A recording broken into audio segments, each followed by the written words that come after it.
o milionário, eu atendo muitas pessoas famosas fora de São Luís, ou pode ir o que juntou o dinheiro para pagar a consulta. O meu direcionamento é o que vai ser factível para ele, não agora, mas para depois. E existe uma indústria em tudo. Você sabe que existe a indústria da medicação. E tudo que é sem glúten e sem lactose é mais caro. Tudo que é suplemento é mais caro. Então, independente da classe social do meu paciente, ele vai comer comida de verdade. Ele não vai fazer a dietinha da moda. Ele não vai fazer. Porque nós temos um exame, que é o exame de calorimetria indireta, que é o padrão hoje no mundo, de mais moderno, que ele vai te dizer quantas calorias você precisa. Oh, que legal.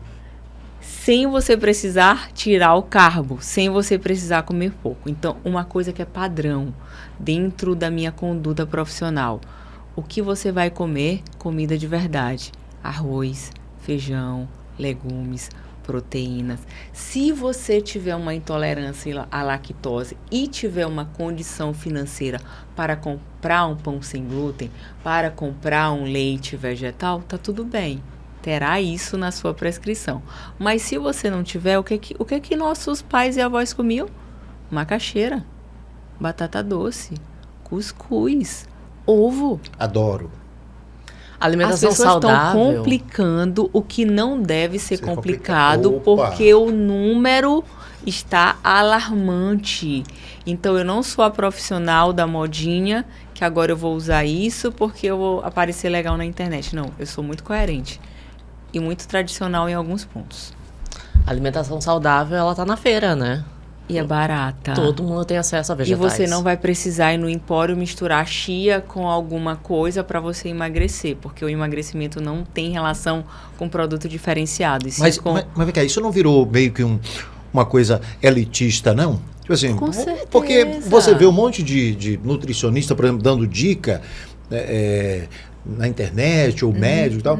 Aí você desiste. Se você é um cara que ganha 2 salários mínimos, você desiste. E o número está piorando, o número está aumentando, o sobrepeso está subindo. Qual é a nossa missão? Não é cuidar da saúde da população? Não é melhorar a saúde da população?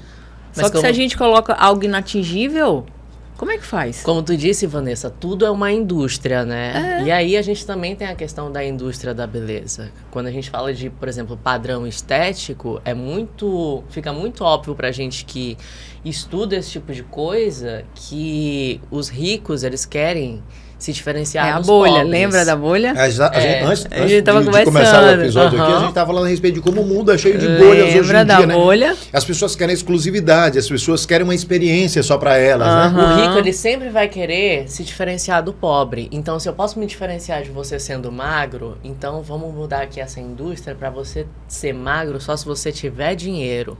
Se o rico, ele tem que ter... As ricas, elas têm que ter a bundona, o peitão, então vamos aumentar o preço do silicone. Porque quando ficar acessível, aí a gente muda de novo, tira as próteses e paga para ficar magro. Eles sempre querem ser diferentes. Eu acho que já entra nesse ponto. Não sei se eu viajei. Eu penso assim, ó, no início da minha carreira profissional, eu tomei uma decisão muito importante, muito séria, e decidi quem eu ia atender.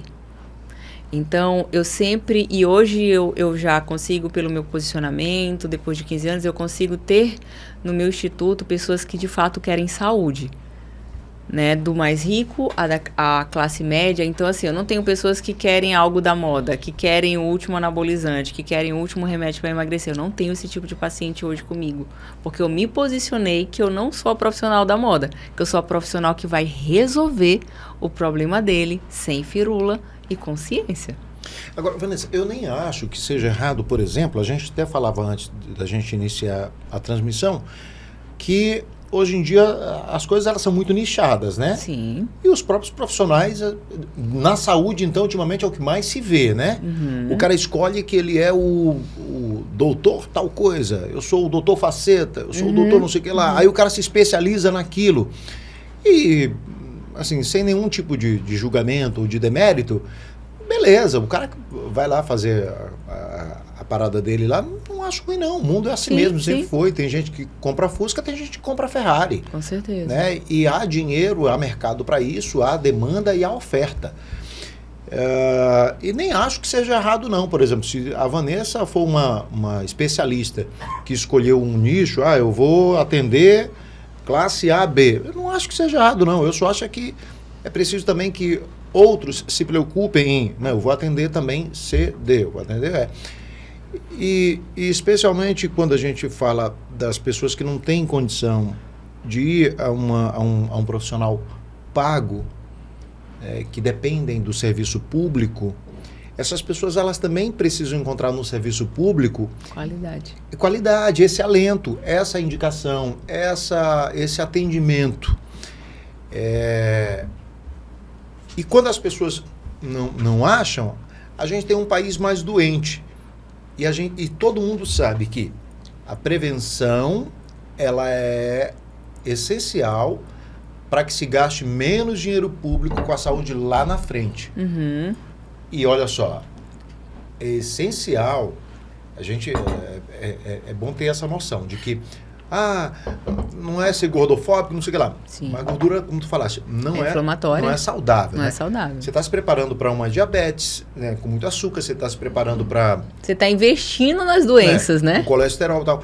E isso é mais caro para a saúde pública lá na frente. Com certeza. Então se fala muito de prevenção, se fala muito de sei o que lá, mas às vezes as pessoas também precisam enxergar para isso. 60% das pessoas estão com sobrepeso. Então, é muito alto, acho que é uma reflexão esse número. Importante. Isso na nossa cidade, tá? Esse dado é daqui. Né? Isso é uma reflexão importante, né? Quer dizer, o serviço público ele também precisa se preocupar com isso. Será que tem gente se preocupando com isso, né? Será que tem governantes se preocupando com isso? É um ponto que tem que ser levado em consideração. Sabe por quê? Porque sai muito mais barata essa conta. É muito mais barata a conta de não ter que construir tantos hospitais do que você ensinar o básico, que é o quê? Desinflame o seu corpo. Tome menos refrigerante. Coma mais legumes. Coma mais comida de verdade. Coma mais fruta. Como é que tá como é que tu olha esse mercado hoje? Ó? Por exemplo, nós estávamos agora há pouco olhando os ingredientes do Zé Pereira. Uhum. A gente até em off aqui fez elogio. Sim, muito bom. Muito bom, são ingredientes... Pra quem não tem intolerância à lactose, é ótimo. Né? Não, como eu falei aqui, olha, não tem nenhum nome esquisito. Não tem, ela falou, não tem nenhum nome esquisito. Comida de verdade, sabe? Aí a gente vai no supermercado outro dia, e de vez em quando a gente vê uns vídeos, né? Alguns são sensacionalistas, mas outros trazem, pelo menos, algumas verdades, né? O cara falando de linguiça, né? Assim, linguiça tipo calabresa, linguiça tipo toscana. Aí quando você vai ver o tipo, não é porque o tipo dela é toscana, é que ela se parece com a toscana. Ela não é toscana de verdade. Aí o cara pega uma e compara. Essa aqui, inclusive, é de uma marca... escuta direito, né? Mais esquisita, ela é linguiça toscana. Era uma marca não conhecida, mas ele disse, ingredientes, carne suína, não sei o que lá, água, papapá. No último... Mas eu acho que tá aí que começa... Aí quando foi na linguiça tipo toscana, aí tinha o nome de metaclarato, não sei o que lá, um nome esquisito, carne carne modificada... Carne, enfim. Eu acho que aí começa o descuido com a população, porque não é só sobre o sistema de saúde, é sobre o sistema de produção também. É permitir que as plantações tenham vários agrotóxicos, é permitir que a indústria meta um monte de componente na comida, começa bem daí pra mim. Mas olha só, a comida barata, a comida rápida, na verdade, a comida rápida. O que é comida rápida hoje? Fast food. Fast food. A coxinha. Então é rápida. E eles tornaram isso barato. Então a população não tem dinheiro. Ela vai comer o que é mais barato. E hoje o que é mais barato é comida rápida. Então assim, quem que hoje, na rotina corrida, come um arroz com feijão, legumes e uma proteína? Principalmente na rua, a pessoa vai para o que está mais fácil ali. Muito arroz, muito macarrão. Ainda tem a questão da recompensa psicológica. Tu tá aqui, tu teve uma manhã estressado no trabalho. Não, eu mereço almoçar uma batata frita. Mas deixa eu te dizer uma coisa bem aqui. Vamos lá. Tudo bem. Mas esses prazeres, eles são importantes pra gente ser feliz também. Concordo. São importantes pra gente olha, ser feliz. Só pra vocês entenderem. Eu amo hambúrguer. Eu como chocolate todo dia depois do almoço. Mas é um chocolate que não tá cheio de açúcar. Perfeito. Mas é um chocolate. Eu gosto de fazer substituições. Principalmente quando eu percebi que eu comia muito por recompensa. Porque a nossa mente, ela não pode estar o tempo todo como se ela estivesse fugindo de algo. Ah, não vou comer o carboidrato. Perfeito. Porque eu tenho que fugir. Porque você vai trazer um estresse psicológico tão grande que a comida ela vai ser tua inimiga. Isso. Isso eu não sou a favor. Então, Você não pode virar um prisioneiro. Não pode, não deve. Isso não vai te dar saúde mental. Né? Então, o que acontece com muitos processos de emagrecimento? Você entra numa seara que toma um remédio para não comer, que você não consegue mais comer porque você acha que toda comida, não posso comer uma pizza. E é importante ressaltar que a voz que a gente tem não necessariamente é a voz que a gente vai ter pela vida toda. Uhum. A voz ela é resultado de tudo aquilo que a gente vivencia. Vygotsky dizia que nós somos fruto da interação com o meio e com o outro. Então a voz da Brenda é um resultado de todas as interações, das pessoas que te influenciaram, obviamente por estar numa família com um pai que é um profissional da voz. Isso certamente foi crucial para que tu tivesse esse despertar. Não só para a comunicação social, mas também para a voz, para ele como um exímio locutor, certamente exerceu essa influência sobre a tua vida. Olha aí, ó, culpa tua. Meu? Pois é. Mas eu tentei dissuadi-la. Por diversas vezes. Vai ser médica, vai ser engenheira. Ainda bem que não fui. Tá vendo só? Aí vai pra comunicação. Vai fazer o quê, né, bicho? Mas se quisesse, se você colocasse assim, poxa, queria tanto que minha filha seguisse os meus passos, ela não ia querer. Pois é. Psicologia reversa. Talvez eu tenha errado nessa parte. Talvez eu tenha... Não, mas quando ela era pequenininha, eu levava pra dentro do estúdio e botava ela pra cantar jingle. Eu botava ela pra falar frases. Inclusive, ela ganhou uns cachezinhos falando... Tem até hoje gravado. Umas moedinhas. Umas moedinhas para gravar frases. Eu não devia ter feito isso. Eu devia ter pegado ela, levado para um canteiro de obras. Levado para dentro de um hospital. Que pessoal bonito de branco trabalhando. Olha aí, mas não. Quando eu despertei, já era tarde demais. Ela já estava nesse mau caminho. A influência negativa desde casa, né? Mas tu, Fagner, como é que tu entrou aí nesse meio fonoaudiologia? Olha aí, Fonoaudiológico. Fonoaudiologia, música, veio de casa também? Veio de berço? Então, eu sou formado em música antes da fonoaudiologia. Uhum. Então, eu me formei em música antes. A música entrou na minha vida muito antes do que a fonoaudiologia. A fonoaudiologia é a minha segunda graduação. Então, a fonoaudiologia ela entrou como uma forma de me especializar mais em voz. Então, eu já atuava com cantores, eu já era formado em música, já trabalhava com voz cantada e eu entrei na fonoaudiologia direcionado. Eu queria que a fonoaudiologia... qual era o meu pensamento? Eu preciso me especializar. Eu já tenho essa vivência musical, eu já tenho essa vivência artística, eu preciso da área de saúde para que seja um pilar que contemple, né, que misture com a parte musical para que eu seja um profissional misto, para que eu tenha tanto a visão musical, a visão técnica, a visão artística, mas que eu tenha também a visão clínica, a visão voltada para a área de saúde, dos cuidados da voz e da parte fisiológica. Então esse foi o caminho. Eu entrei na fonoaudiologia assim muito, porque a fonoaudiologia é uma área vasta. O fonoaudiólogo ele não atua só com cantores, com profissionais da voz, com pessoas com distúrbios da voz. O fonoaudiólogo ele atua na parte de audição. Se eventualmente um paciente ele sofre um acidente de carro e perde a audição, o fono vai atuar nos distúrbios de deglutição. Já Israel estava comendo aqui, ele estava comendo a pizza e se engasga. E esses engasgos são frequentes. Então, essa parte da disfagia, que são as alterações de deglutição. Então, o fonoaudiólogo ele atua de forma muito vasta. Só que eu sou especialista em voz, eu trabalho com voz. Qual a pergunta mais idiota, fora essa que eu vou fazer agora aqui, que tu já tiveste que responder a respeito da tua profissão? Porque tem uns lances na profissão que a galera não gosta, né? Eu não diria nem pergunta, mas, por exemplo, comentário. Por exemplo, o advogado, ele odeia, ele pode até não externar e alguns externam, quando o cara chega e diz assim, doutor, olha rapidinho esse processo aqui para mim, rapidinho, não custa nada. É o trabalho do cara, né, bicho? É igual, para ler só esse texto aqui, rapidinho, não vai demorar nada, lê, grava aí para mim. Qual é a coisa mais idiota que um fonoaudiólogo pode ouvir nesse sentido? Eu acho que a pior coisa é... Fono, eu tô com um problema de voz. Você me manda uma sequência de exercícios pra eu ficar bem. Muito bom. E a resposta do fono é o quê? A gente tem uma abordagem individualizada, sabe? A gente acredita o quê? Que cada indivíduo ele é único. Os objetivos de Geisael são completamente diferentes de Brenda. Imagina, você tem demandas vocais e a gente pensa no princípio da individualidade. Quem é Geisael? Qual a idade? Quais são os problemas vocais? O que ele tem de bom? O que ele tem de ruim? O que ele busca?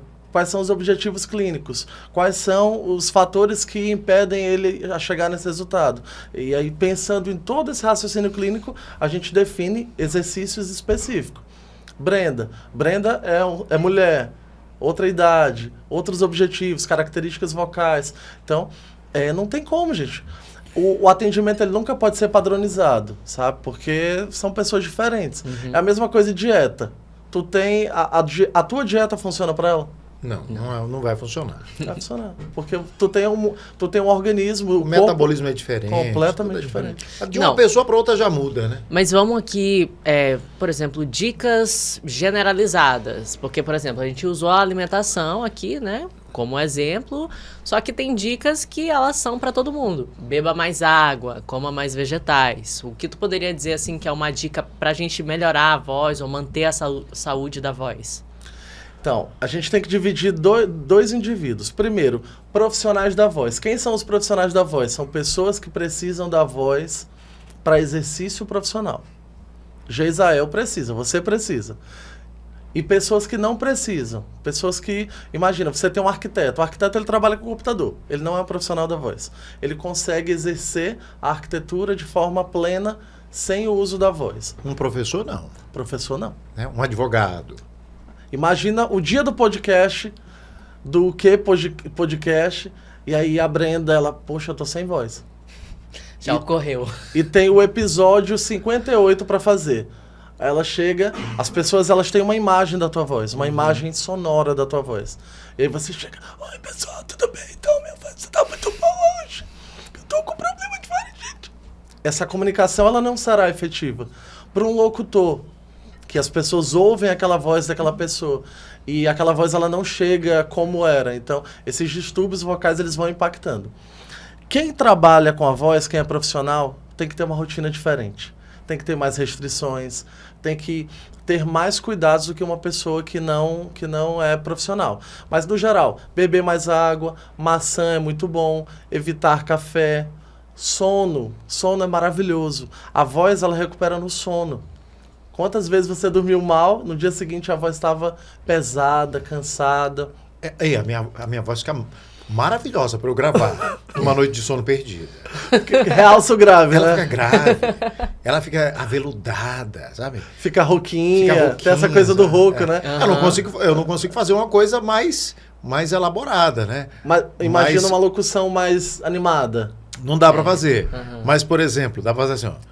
Vem cá que eu vou lhe usar. Dá pra imitar o Zé Vilker, né? Exato.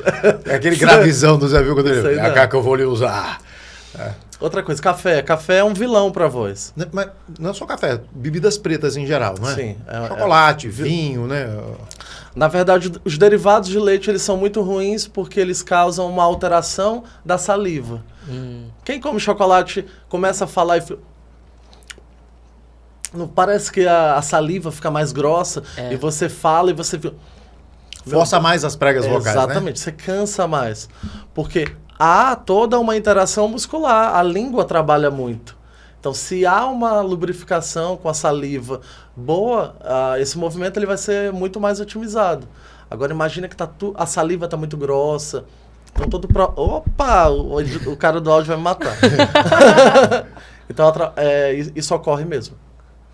Tá. Agora, já que está falando desses líquidos que a gente consome, quando a pessoa está com algum tipo de irritação na garganta, Aí lá vem, vai na farmácia, compra um melzinho, compra aquele borrifadorzinho de própolis, não sei o que lá. E a pessoa vai e coloca aquilo de vez em quando e tal, e continua utilizando a voz, continua falando e tal, com aquilo na garganta que cria um melaço doido ali. Vai piorar, né, a situação ou não? A rouquidão, ela é multifatorial. E tem muita gente que acha assim, eu vou usar gengibre. Eu vou usar o melzinho, eu vou usar Benalete. Eu vou usar Strepsils, que é aquela pastilhazinha. O primeiro aspecto é, o que está causando essa rouquidão? O profissional de saúde, ele atua na causa. O que está causando isso? Por que Geisael está ficando rouco? Ele está ficando rouco porque ele trabalha muito com a voz e ele está com uma altíssima demanda vocal. Se ele tem uma alta demanda vocal que está causando um quadro de rouquidão, você pode tomar toda a Benalete do mundo, o gengibre, você pode comer o gengibre assim inteiro, não vai resolver nada. Por quê? Porque a causa não está sendo tratada. A gente está tratando, sabe, o sintoma, não é o sintoma, é a causa. Então, se uma pessoa tem rouquidão por uso excessivo da voz, nós temos dois caminhos. Ou diminui o uso da voz, ou faz fono para melhorar o condicionamento. Sim, melhora o condicionamento da voz. As pessoas não pensam, mas a voz, ela cansa. A voz, ela tem resistência. Ops! Eu sei que se eu for para a litorânea, eu amo andar de bicicleta, né? Então eu faço 70, 80 quilômetros de bike. Uma pessoa que nunca andou de bicicleta, ela não vai fazer nem 10 quilômetros. Ela vai fazer 10 quilômetros e a perna vai começar... Bicho, 80 quilômetros sai daqui mais longe que uma cabeira, pô. Mas eu faço dentro, né? Dentro de São Luís. Não, eu sei, eu só tô fazendo, eu só tô falando aqui, só tô fazendo para as pessoas poderem ter uma referência. Muita coisa. É o longão que a gente faz, né? Então, assim, a própria resistência do bumbum na bicicleta. Quem não anda de bicicleta, você fica 10 minutos lá no banco, dói que é uma loucura. Mas não basta quem não anda de bicicleta. Por exemplo, quem não tem bunda também vai sofrer, porque vai o osso direto no... Bicho, eu vou pra academia, eu vou fazer bike air, pelo amor de Deus. É horrível. Bike air é aquela assim? Né? Não, sim, aquela aí. Desgraçada. Porra, bicho, eu fico com a bunda arrebentada, velho, não tem nada pra amortecer ali. Tá, vamos voltar porque a mulher é bunda aqui. O negócio é que eu esqueci de passar na fila da bunda no céu, mas vamos lá. Mas é sempre pensar na causa. Sempre pensar na causa. Essas alternativas, o pessoal fala muito de romã. Você tá rouco? Vamos tomar chá de romã. Gente, não resolve. É placebo? Não, é placebo. É placebo e não existe nenhum estudo científico que comprove que chá de romã é bom para voz. E o gengibre? O gengibre, ele é um anti-inflamatório natural. Só que o gengibre ele tem também um problema, que é o seguinte, quando a gente põe ele na boca, ele deixa dormente. Então tu vai forçar mais ainda as cordas vocais. É tipo a água gelada. O pessoal, por que a água gelada faz mais? Por que a água gelada, não é isso? Eu tô errado. Ela acaba por alguns instantes ali deixando as pregas vocais menos sensíveis, então você vai forçar para falar, não é? A coisa do gengibre. O gengibre, ele tem um efeito anestésico, é muito parecido com o house. As pessoas dizem assim, falar com o house é muito bom, né? Você coloca um house, aí você vai dar uma palestra, é maravilhoso, você não sente nada. Claro. Não tô sentindo nada.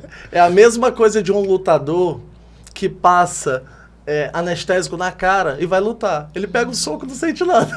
Ai. Só que no dia seguinte, a cara dele tá toda estourada. O que é DTM?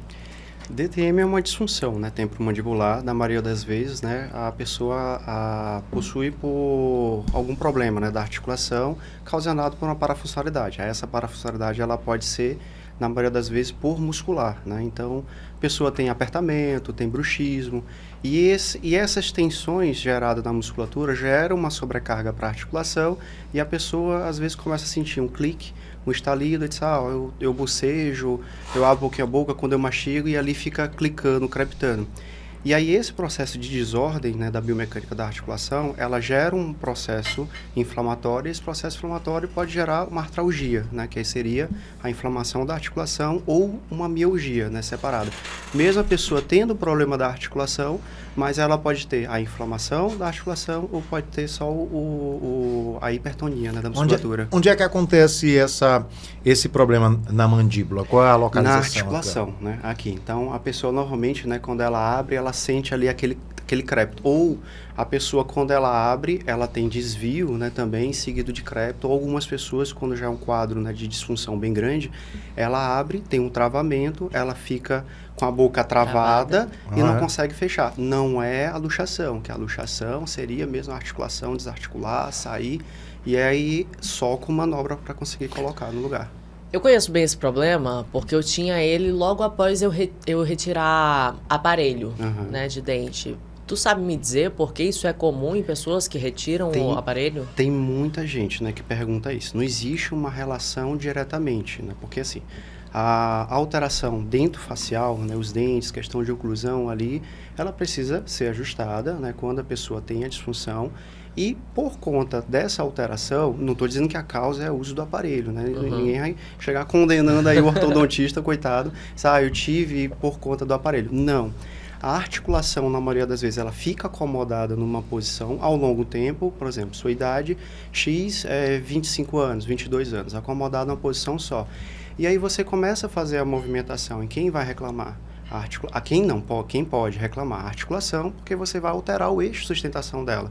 Então, é como você pegar uma sandália que usou não sei quanto tempo, que a borracha ali ela vai se desgastando, mudar, né, a pisada e você, ou pegar uma sandália nova, você vai sentindo, né, ali a questão dos cliques, dos estalidos. Mas porque o eixo de sustentação mudou, a modelação da articulação é outra, porque ela passou há 20 e tantos anos modelada para aquele eixo. E aí ela vai se acomodar para o novo eixo até que esse ruído, né, ele pare.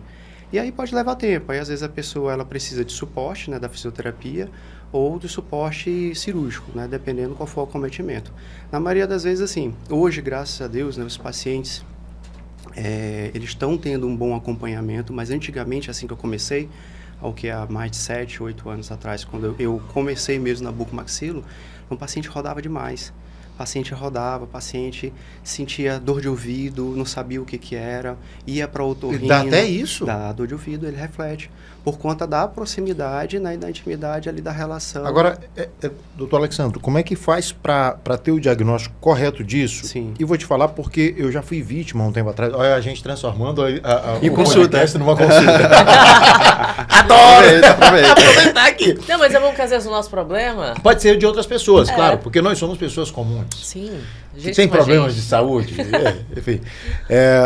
Houve um tempo, muito tempo atrás mesmo, acho que faz mais de década, eu sentia muita dor de cabeça, e eu fiz exame de vista e fiz vários exames e não conseguia detectar de onde era essa incrível dor de cabeça, qual era a causa. E fui aconselhado a procurar eu nem lembro qual foi o tipo de profissional, se foi ortodontista, não sei. Eu sei que o diagnóstico dela era uma mulher, o diagnóstico dela foi que eu tinha disfunção temporomandibular, DTM. E imediatamente tentou me vender um aparelho que custava quase R$3.000 para eu usar. Ia fazer o molde e tal, não sei o que lá, e ia usar. No final das contas eu descobri que eu sofria de enxaqueca e nunca tinha descoberto a vida toda. Entendi. Ou seja, me pareceu depois de um tempo, naquele momento eu não consegui identificar, mas me pareceu depois de um tempo que foi um diagnóstico equivocado naquele momento, ou se não equivocado, pelo menos com um único interesse de vender alguma coisa. Porque depois eu fui realmente descobrir que eu sentia um estalozinho na articulação. Ou que talvez não era o momento, né? Perfeito. Então, assim, não era só ali, porque assim, placa não resolve tudo, né? A placa, ela é boa, dependendo da causa, né, do paciente e da indicação, né? Bem avaliado o paciente, bem empregado, indicado, a placa ela vai ter um efeito. Só que assim, o problema hoje É porque as placas, né, as pessoas usam com um tempo indeterminado. Então, o uso ali que a gente usa normalmente é de 3, 6 meses. E a forma como se avalia. Às vezes você vai por A placa ela tem o formato dos dentes da pessoa. A placa sim. A placa ela vai servir para diminuir a sobrecarga da articulação, para tentar deixar ela no posicionamento mais neutro. Mas isso é durante o dia? Depende do que tira só para comer, enfim. Cada caso é um caso. Cada um caso. Passa a noite para dormir, ou usa o dia inteiro, ou usa só durante o dia e tira para dormir. Só que, no teu caso, teria que ser avaliado, né? Então, não quer dizer que foi só com a colega, ou que de repente a colega, né, tem errado. Mas ali, ela teria que ter passado, né, para outro profissional, porque a DTM ela é multiprofissional. A impressão que eu tive é que ela queria só vender. E aí fica essa sensação, não, a placa. Porque passou a placa, né, você usou a placa, não teve resultado. Eu nem usei. Eu chegou a usar. Não usei porque assim, eu te confesso que eu sou muito pé atrás com um monte de coisa, um monte de profissional. Sou mesmo, sabe? E acho que seria muito bom que todo mundo fosse, realmente. Quando eu vou no médico, o médico me passa um remédio, eu questiono, eu vejo se é necessário mesmo, eu fico com o pé atrás. Eu acho que todo mundo deveria ser assim. Eu não aceito qualquer diagnóstico. Por exemplo, se um profissional me dá um diagnóstico, eu vou atrás de outro para eu tentar fazer a comparação, saber se os dois falam a mesma língua. Eu vou até no Google para saber. Enfim. Aí tu mata o outro. Não, mas é para eu entender o problema.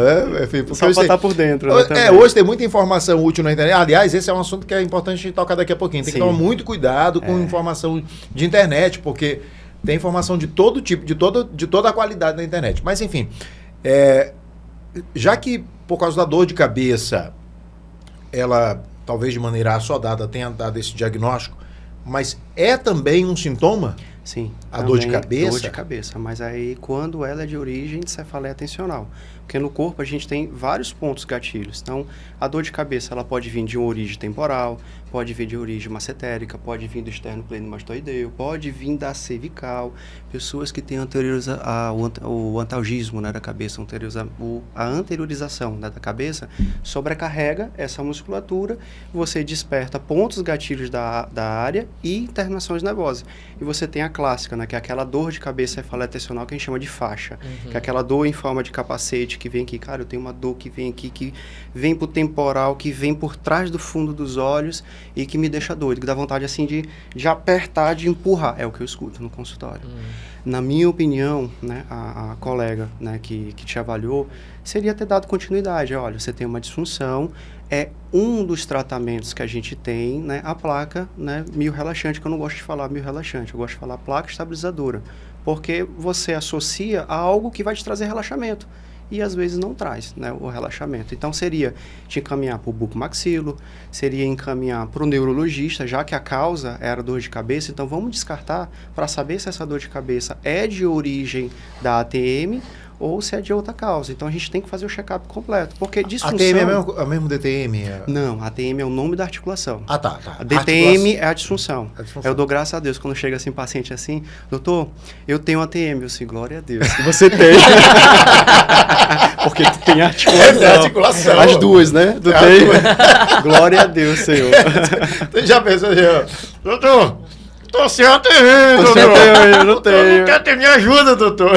Então é investigar, né? E muito tempo. Mas porque assim, a ATM, a articulação temporomandibular, ela era tratada como um bicho um bicho-papão. Então, na faculdade, na minha formação na faculdade, a gente perguntava, os professores diziam assim, não, né, a ATM a gente não se mexe.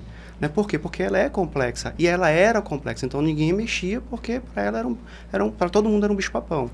E aí depois vieram as especialidades e tudo, e todas as outras, médico, otorrino, que também avalia, né? Então, próprio dentista, né, também.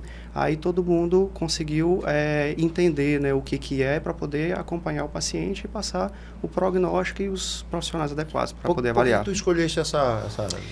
Cara...